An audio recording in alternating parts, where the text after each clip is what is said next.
Hi students, so let's continue with the second lecture of complex numbers. Okay, so we have studied that the general form of a complex number is represented as z is equals to a plus bi.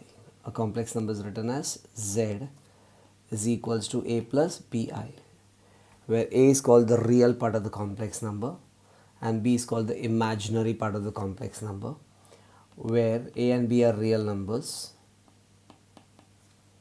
A and b belongs to a set of real numbers and I is equal to root of minus 1. Clear? Now the second point you're supposed to know is what is the conjugate of a complex number.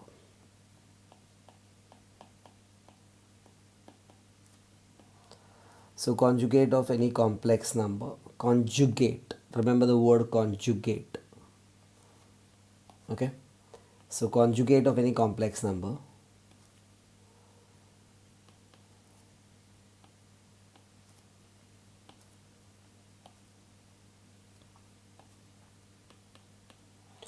conjugate of any complex number z equal to a plus bi is z bar and that's equal to a minus bi. So अगर एक complex number A plus B I है तो उसका ये तुम्हारा original complex number है. Fine, Z is equal to A plus B I and उसका conjugate है Z bar is equal to A minus B I, A minus B I. So जब भी तुमको एक कॉम्प्लेक्स नंबर का कॉन्जुगेट फाइंड करना है, you have to change the sign of the imaginary part. Change the sign of the imaginary part. So this is the important factor you got to remember. To get the conjugate of any complex number, you have to क्या करना है? Change the sign of its imaginary part. Change the sign of its imaginary part. Imaginary part मतलब वो जो i वाला term है उसकी sign change कर रही है. प्लस होगा तो माइनस हो जाएगा और माइनस होगा तो प्लस हो जाएगा. So suppose you have a complex number 2 plus 3i. I'll write z here. So z is a complex number and z bar uska conjugate. Okay. So I'll write a few complex numbers. You got to say the conjugate. Suppose you have a complex number 2 plus 3i. You have a complex number 2 plus 3i. The conjugate will be 2 minus 3i. Change the sign of the imaginary part.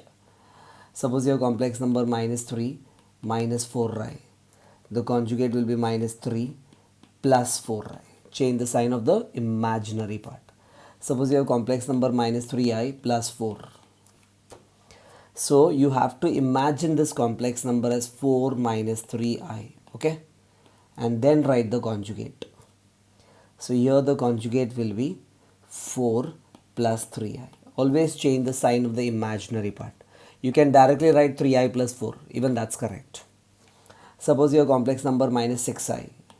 So you have to imagine this as it is 0 minus 6i and the conjugate will be 0 plus 6i.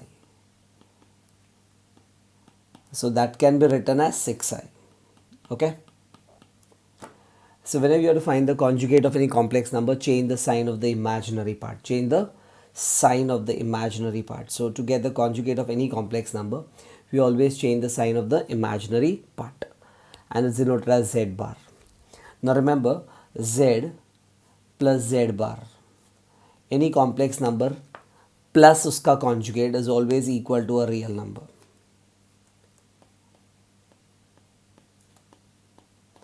And any complex number into uska conjugate is also again a real number. And you might operate this in many of the questions also. For example, 2 plus 3i and 2 minus 3i. So what is 2 plus 3i? And its conjugate is 2 minus 3i. Okay. So when you add them, 3i gets cancelled, you get 4. That's a real number. Fine.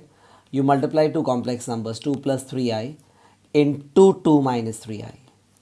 We use algebraic formula here. A plus b into a minus b is equals to a square minus b square.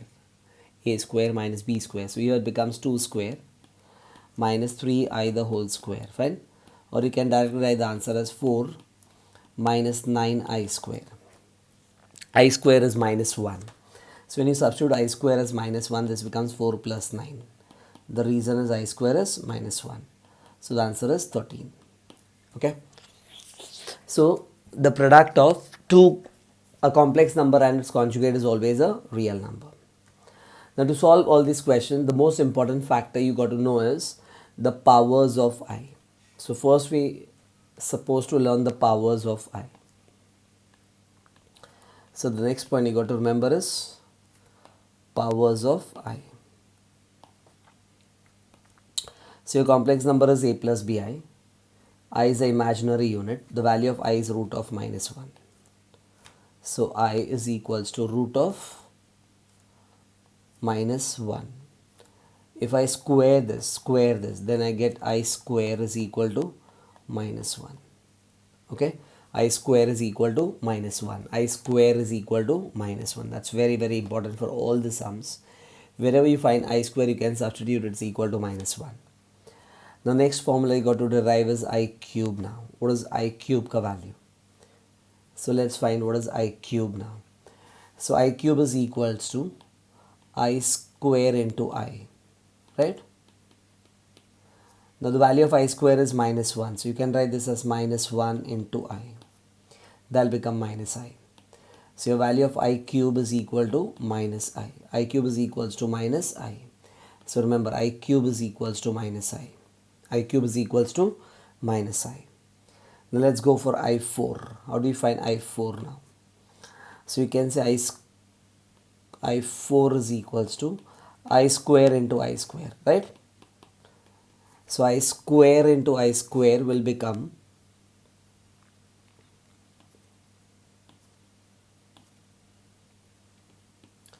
I square is minus 1 into minus 1. So minus 1 into minus 1 becomes plus 1. So I raised to 4 is equal to 1. The power of I to the 4 is equals to 1. So these three values are very important for all the sums we're going to solve further. So please remember, I is equal to root of minus 1. I square is equal to minus 1. I square is equal to minus 1. I square is equal to minus 1. I cube is equal to minus I, and I4 is equal to 1. So we write that once again and see that you remember this for all the sums based on complex numbers. So please remember, I is root of minus 1. Okay, I square is equal to minus 1. I cube is equals to minus I, and I4 is equals to 1. I is equal to root of minus 1. I square is minus 1. I cube is minus I. I4 is equal to 1. Clear? Now how do we find still more bigger powers of I? So for that, remember this now. If you have higher powers of I, then remember this formula first. I raised to 4n. I raised to 4n will become I raised to 4 the whole raised to n. Right? So I raised to 4 is equal to 1. 1 raised to any number is equal to 1. So I raised to 4n I got as 1. So I give you an example here. Suppose you have I raised to 36. 36 is the multiple of 4. So you can write this I raised to 4 the whole raised to 9. 9 4s are 36. So you get 1 raised to 9, that's equal to 1. If you have I raised to 400, come on, tell me students, you write this as I raised to 4 the whole raised to 100. That becomes 1 raised to 100. Clear? So I raised to 4n is equal to I. That becomes 1. 1 raised to n, so that becomes 1. Okay. The second value you got to remember is I raised to 4n plus 1. You can write this as I raised to 4n into I raised to 1. A raised to m plus n is equal to A raised to m into A raised to n. Now I raised to 4n is 1, right? So I can write 1. This comes from equation 1, the first part, into I. So what do you got here? I raised to 4n plus 1 is equal to 1 into I, that becomes I. Clear? So I raised to 4n you got, I raised to 4n you got 1. Then I raised to 4n plus 1 you got I. 4n is 1, 4n plus 1 is I.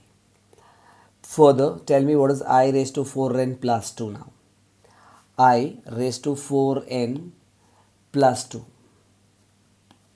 So let's find I raised to 4n plus 2. Again, you can write this as I raised to 4n into I square, right? I raised to 2. I raised to 4n is 1, I square is minus 1. So this comes out to minus 1. So I raised to 4n plus 2 becomes minus 1. Minus 1. I raised to 4n plus 2 is equal to minus 1. The last value you got to find is I raised to 4n plus 3. I raised to 4n plus 3. So you can write this as I raised to 4n into I raised to 3. Now I raised to 4n is 1 into I cube is minus I. So I raised to 4n plus 3 will be equal to minus I. Minus I.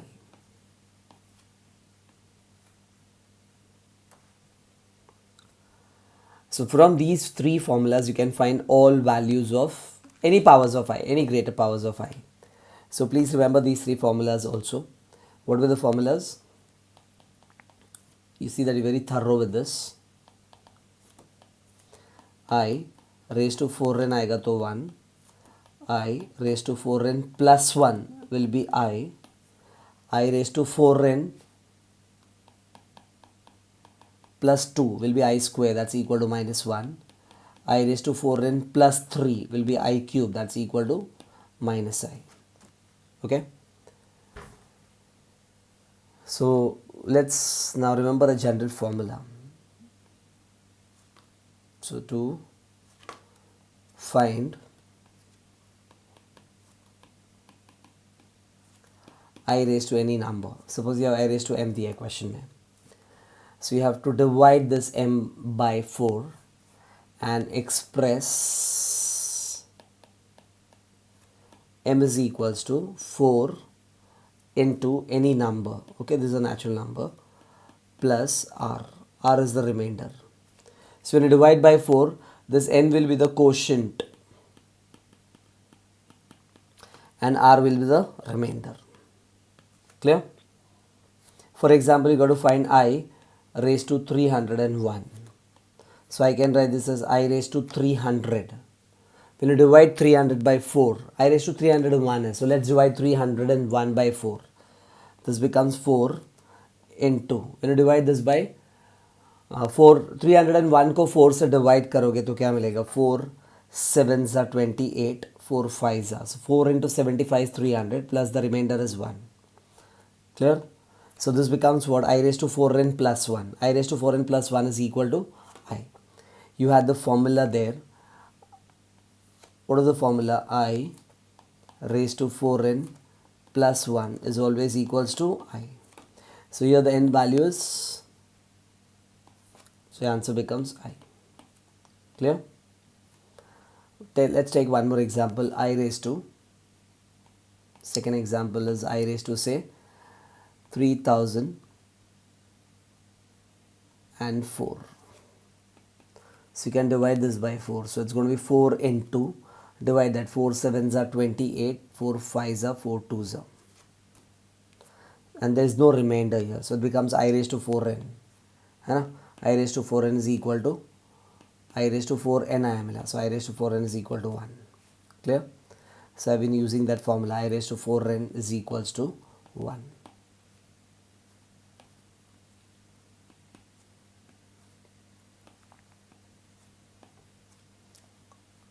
So you can find the powers of I using this formula. I raised to 4n plus r. And then check if r is equal to 1 then it's I, r is equal to 2 then it's minus 1, r is equal to 3 then it is minus I. How do you solve this now? You have I raised to 37. So you can write this as I raised to 4 into 9. 4 9s are 36 plus 1. 1 है ना? So your answer will be I. I raised to 57. This becomes I raised to 4 into 4 1s are 4. 1 is the remainder, 4 4s are 16 plus 1. This becomes I raised to 1, that's equal to I. Right? What is I raised to 43? You can write I raised to 4 into 10. 4 into 10 is 40 plus 3. This becomes I cube. I cube is minus I. 4n plus 3 is minus I raised to 54. So you can write this as I raised to 4 into 4 ones are 4, 4 threes are 12, plus 2 is the remainder. This will become I raised to 2 हो जाएगा, I square is minus 1. Clear? So I raised to 4n is equal to 1. I raised to 4n plus 1 is equals to I raised to 4n plus 2 is equal to minus 1. I raised to 4n plus 3 is equal to minus I. Clear? In the next lecture, we will discuss the addition, subtraction and multiplication of